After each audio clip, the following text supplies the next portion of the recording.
এই ভিডিওতে আমরা ভেক্টরের ক্রস প্রোডাক্ট আলোচনা করব।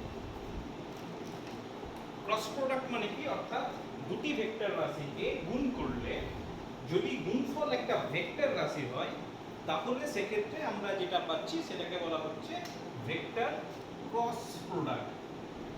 কেন ক্রস প্রোডাক্ট বলা হচ্ছে? কারণ এক্ষেত্রে আমরা গুণফলটাকে ক্রস চিহ্ন দিয়ে প্রকাশ করছি। মনে করো a কে b দিয়ে গুণ করব, আমি লিখবো a ক্রস b, মাঝখানে ডট চিহ্নটা দেব। ঠিক আছে?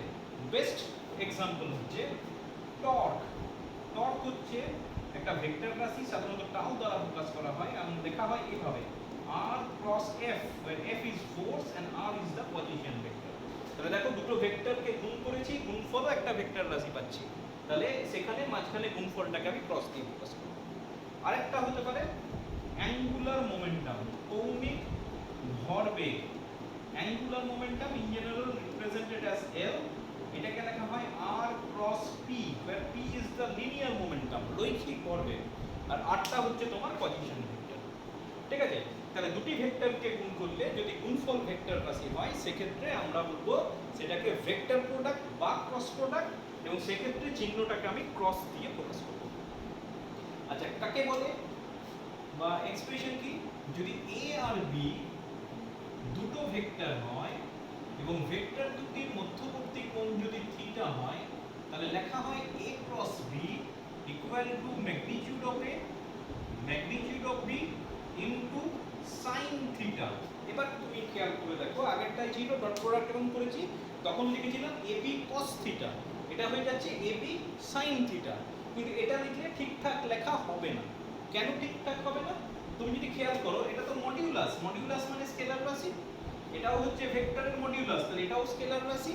আর sin থিটার মান কোনোদিন ভেক্টর রাশি হতে পারে না, কারণ sin থিটার মান কেমন হয়? হাফ। sin থিটার মান √3/2 এরকম হতে পারে, তাহলে sin থিটার মানও কিন্তু স্কেলার রাশি। তাহলে এই ক্ষেত্রে গুণফল হিসেবে পাচ্ছি যেটা, সেটা কিন্তু আর যাই হোক ভেক্টর রাশি। কিন্তু সংজ্ঞাতে কি বলছে? দুটি ভেক্টরকে গুণ করলে এটা গুণফল সেটা যেন ভেক্টর রাশি হয়। তাহলে এটা ভেক্টর রাশি হয়নি। তো সেই ভেক্টর রাশি করার জন্য এখানে একটা আমি n হ্যাট লিখব। n হ্যাটটা কি? n হ্যাটটা রিপ্রেজেন্ট করছে যে গুণফলটা ভেক্টর রাশি। আর n হ্যাট জিনিসটা কি? n হ্যাট হচ্ছে একটা unit vector which is normal to both a and b, অর্থাৎ এটি এমন একটি একক ভেক্টর যেটি প্রদত্ত ভেক্টর উভয়ের উপর লম্ব। ঠিক আছে? তার মানে n হ্যাট হচ্ছে it is a unit vector normal to both a and b। ঠিক আছে? এটা সব সময় তোমাকে মনে রাখতে হবে।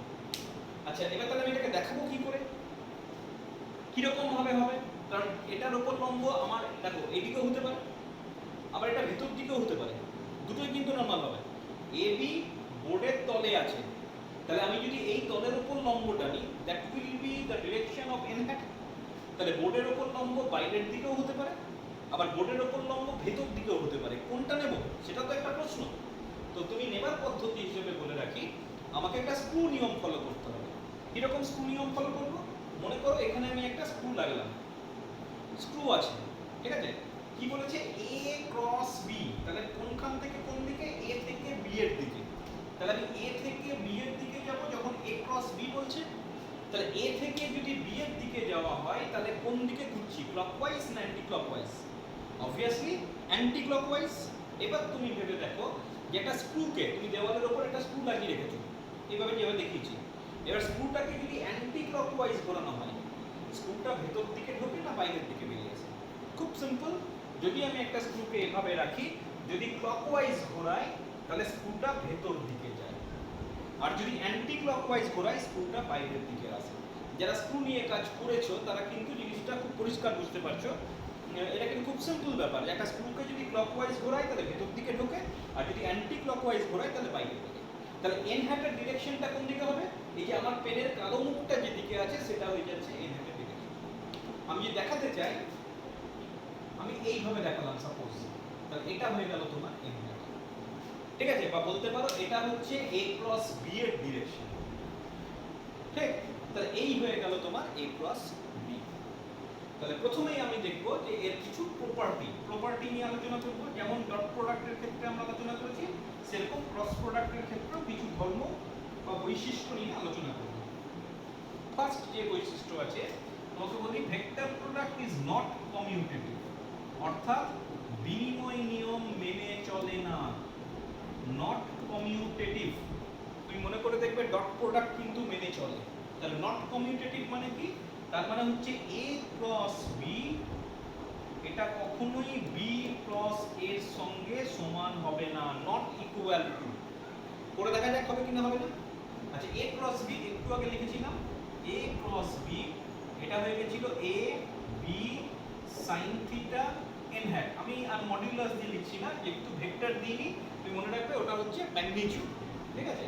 তাহলে একই রকম ভাবে তুমি যদি b ক্রস a করো, তোমার কি পড়ে থাকবে a b sin of minus theta into n hat. তাহলে sin অফ মাইনাস থিটা মানে কিন্তু মাইনাস sin n হ্যাট। তাহলে এটা পড়ে থাকছে minus a b sin theta into n hat. তার মানে কি a ক্রস b হচ্ছে a b sin থিটা আর b ক্রস a হচ্ছে minus a b sin theta. তাহলে দুটো অবভিয়াসলি সমান নয়। So the vector product is not commutative. যদি ডিরেকশন দিয়ে বলতে যাও, a ক্রস b করলে অ্যান্টি ক্লকওয়াইজ বাইরের দিকে, কিন্তু যদি আমি b ক্রস a করি, b ক্রস a তার মানে আমাকে ক্লকওয়াইজ ঘুরতে হচ্ছে। ক্লকওয়াইজ ঘুরলে কোন দিকে যাবে? ভেতর দিকে।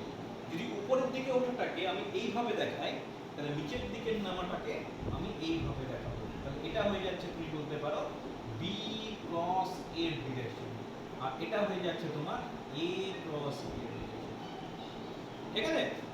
আচ্ছা, এবার সব কোশ্চেন থাকে a ক্রস b আর b ক্রস এর মধ্যবর্তী কোণ কত? এখানেই আলোচনা করে দিই, a ক্রস b আর b ক্রস a এই দুটোর মধ্যবর্তী কোণ হচ্ছে 180 ডিগ্রি। মনে রাখবেন, খুব ইম্পর্টেন্ট কোশ্চেন এটা। a ক্রস b এবং b ক্রস এর মধ্যবর্তী কোণ 180 ডিগ্রি, তারা সব সময় বিপরীত দিকে অবস্থান করে। বেশ, একটা প্রপার্টি হয়ে গেল। 2 নম্বর প্রপার্টিতে চলে যায়। 2 নম্বর প্রপার্টি বলছে, দেখো যদি থিটা 0 হয় অথবা থিটা 180 হয়, তাহলে sin থিটাটা 0। এই পার্টটা আপাতত মুছে দিই। এটা হচ্ছে a ক্রস b। তাহলে থিটা যদি 80 হয় বা 180 হয়, sin পার্টটা 0। যদি sin পার্টটা 0 হয়, তার মানে আমি বলতে পারি a cross b that is equal to 0। তার মানে দুটি ভেক্টরের ক্রস প্রোডাক্ট যদি শূন্য হয়, তাহলে আমি কি পাবো? the vectors are parallel to each other।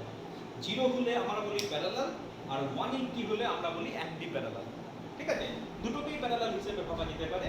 তাহলে দুটি ভেক্টর সমান্তরাল থাকার শর্ত হচ্ছে a ক্রস b 0। তোমাকে পরীক্ষায় যদি দুটো ভেক্টর দেওয়া থাকে এবং তোমাকে বলে দেখাও ভেক্টর দুটি পরস্পর সমান্তরাল, তাহলে তোমাকে মনে রাখতে হবে you will have to find out a cross b and you will have to show that a cross b equal to 0। ঠিক আছে? বেশ, আর 3 নম্বর যেটা খুব ইম্পর্টেন্ট, যে সমকৌণিক ভেক্টরগুলোর ক্রস প্রোডাক্ট কেমন হবে সেটা তোমাকে বুঝতে হবে বা জানতে হবে। সমকৌণিক ভেক্টর মানে কি? ওই রেক্ট্যাঙ্গুলার ইউনিট ভেক্টর যেগুলো বলছি, মানে i hat, j hat, k hat, এদের ক্রস প্রোডাক্ট কত হবে?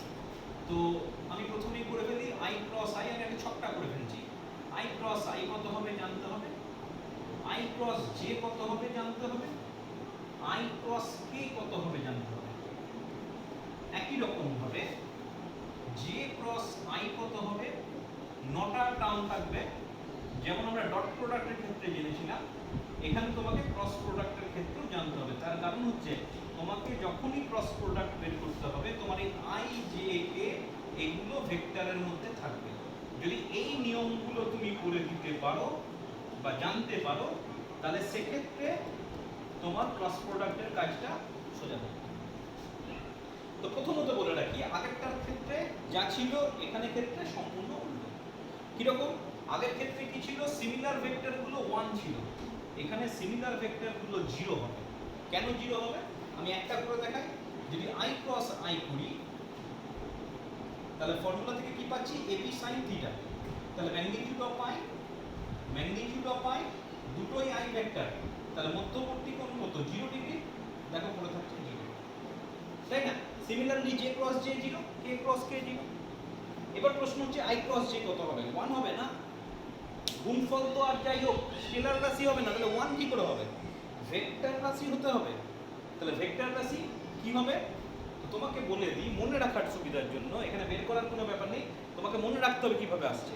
দেখো আমার কাছে তিনটে ভেক্টর, একটা আই, একটা জে, একটা কে। যখন আমি গুণ করছি, যে কোনো দুটো ভেক্টর করছি, আই কে জে দিয়ে গুণ করছি, কে বাকি থাকলো কে হ্যাট। তাহলে প্রথমেই লিখে ফেললাম কে হ্যাট। আচ্ছা, এর আগে প্লাস মাইনাসের একটা ব্যাপার থাকবে, ওটা পরে আসছে। তাহলে যখন আই আর কে করছি কি আসবে? J hat.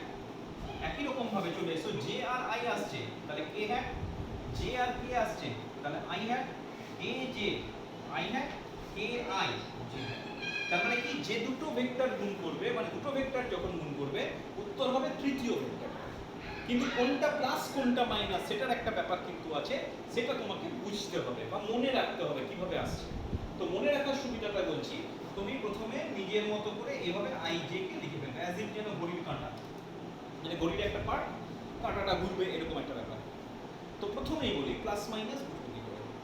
যে দুটো সংখ্যার গুণ করবে, সাপোজ আই এন্ড জে, তুমি দেখো আই থেকে জে যেতে গেলে কাছাকাছি নিয়ারেস্ট ভাবে যেতে গেলে, মিনিমাম পাথে যেতে গেলে আমাকে ক্লকওয়াইজ যেতে হবে, তাই না?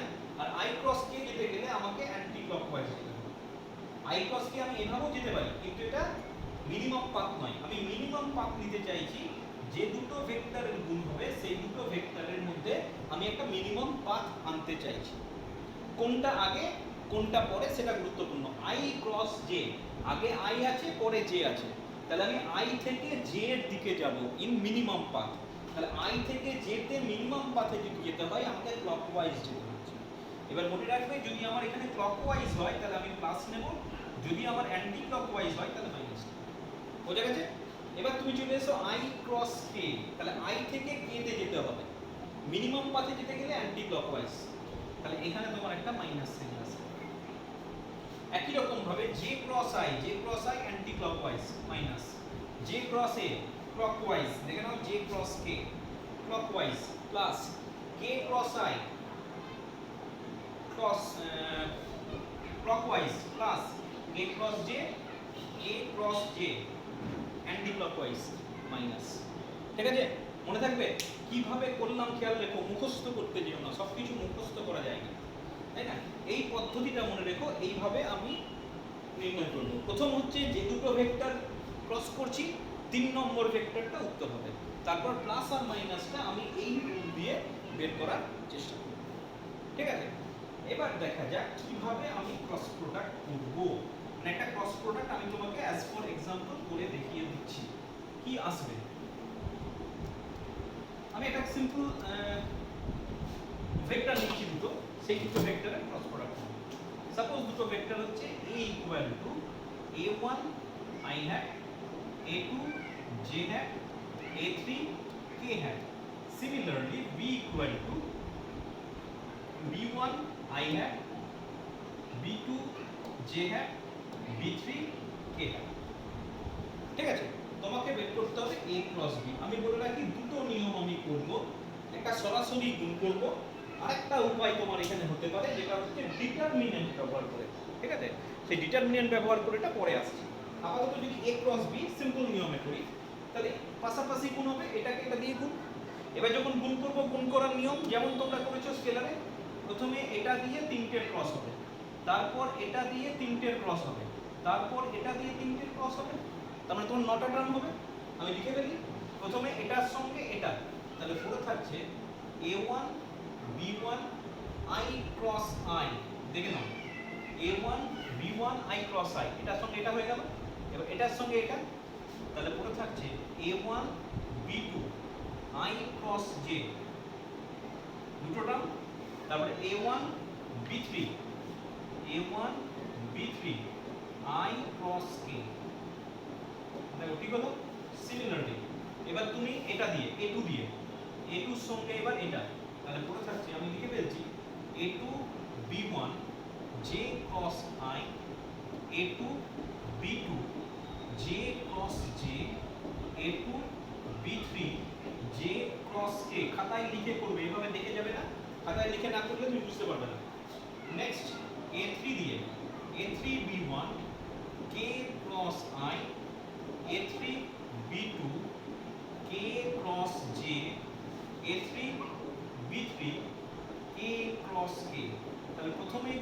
কাজ হচ্ছে যেগুলো সিমিলার সেগুলোকে কেটে 0 করে দাও।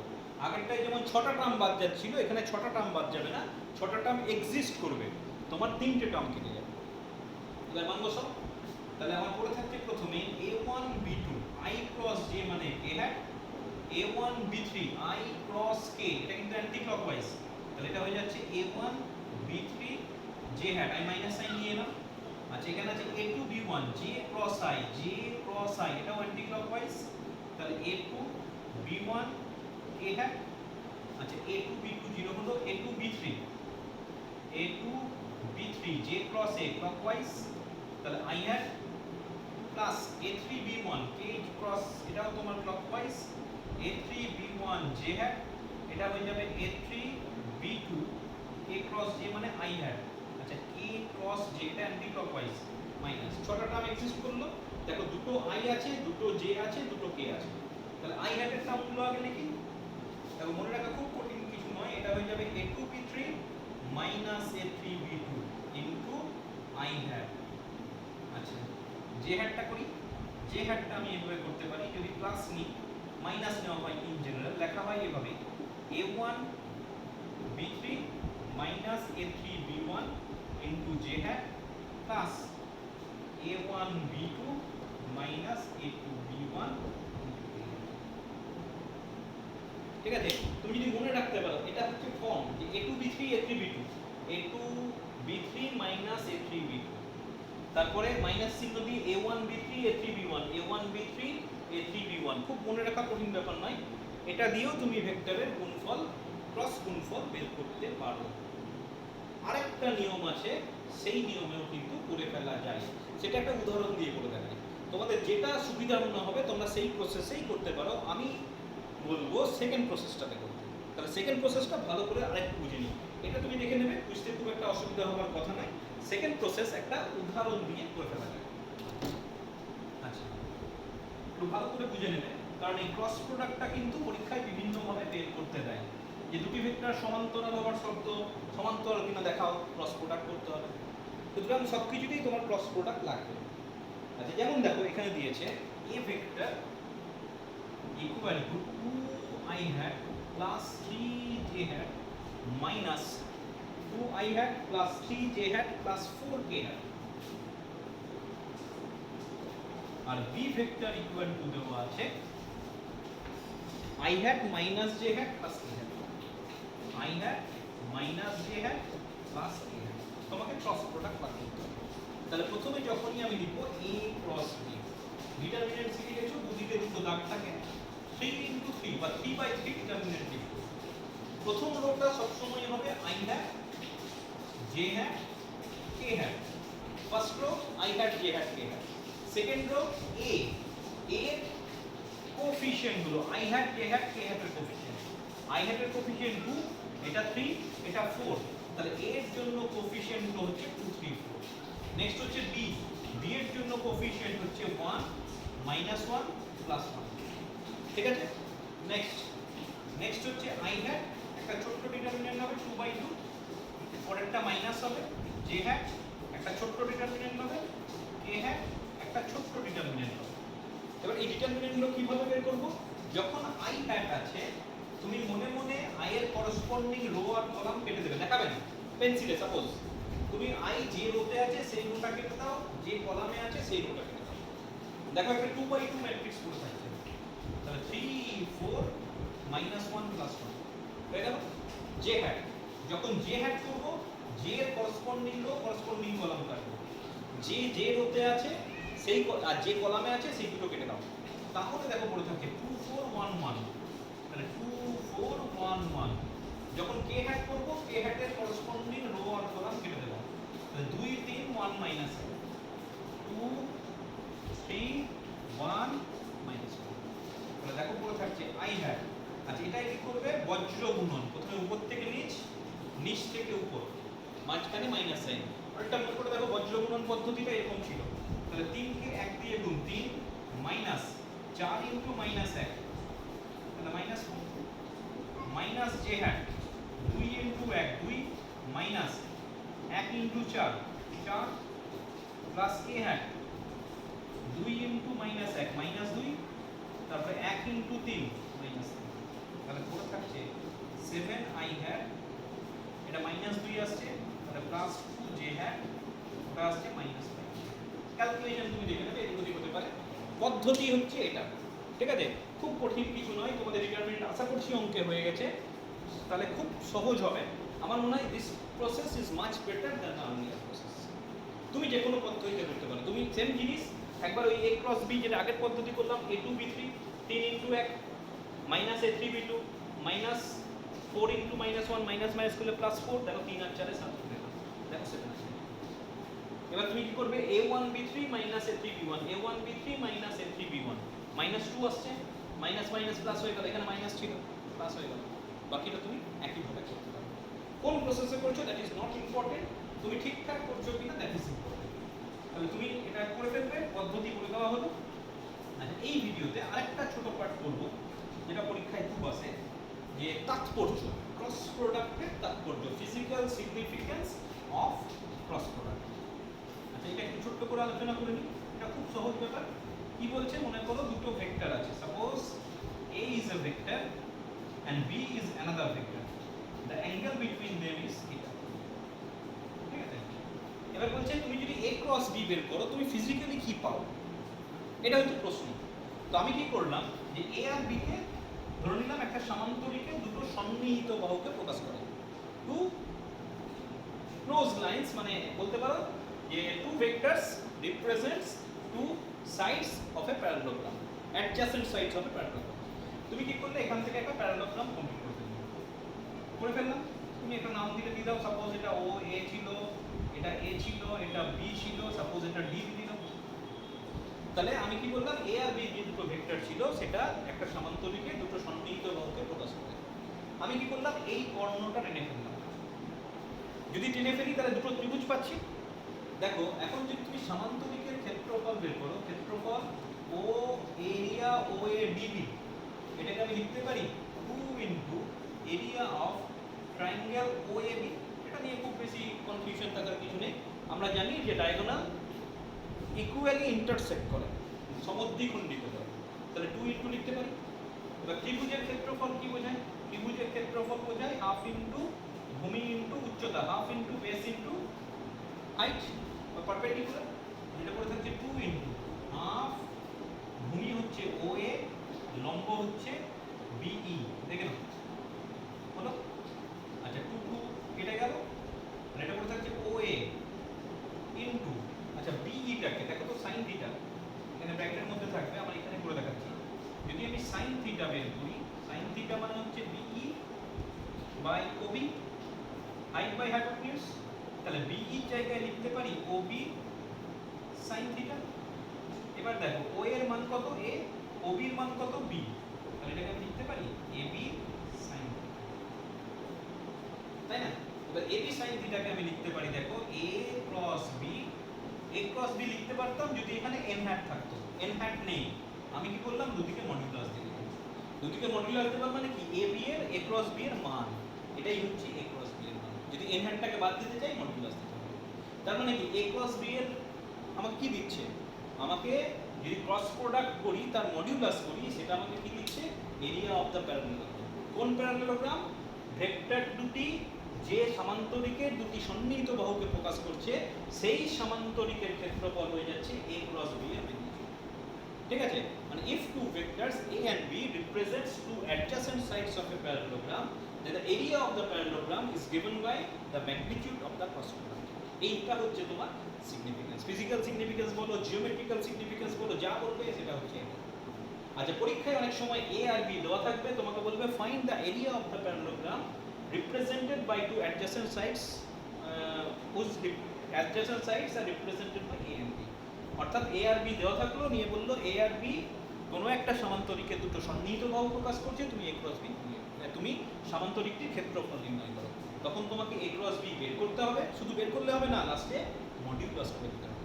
অনেক সময় ট্রায়াঙ্গেল দিয়ে দেয়, যে ত্রিভুজের দুটি সন্নিহিত বাহু প্রকাশ করছে, তখন সেই ক্ষেত্রে কি করবো, ট্রায়াঙ্গেল OAB এর ক্ষেত্রফল কি হয়ে যাবে, 2 ইনটু এটা, তাহলে এটা হাফ দিয়ে গুণ হয়ে যাবে, তাহলে এটা হয়ে যাবে half into area a cross b. যদি ত্রিভুজের ক্ষেত্রফল বলে তাহলে first of all find out a cross b, modulus, then half. খেয়াল রাখবেন শেষে কিন্তু স্কোয়ার ইউনিট কথাটা থাকবে, বর্গ একক কথাটা থাকবে। ঠিক আছে, খুব ইম্পর্টেন্ট এই জিওমেট্রিক্যাল সিগনিফিকেন্সটা অঙ্কের সাথে ভালো করে দেখে রাখবেন।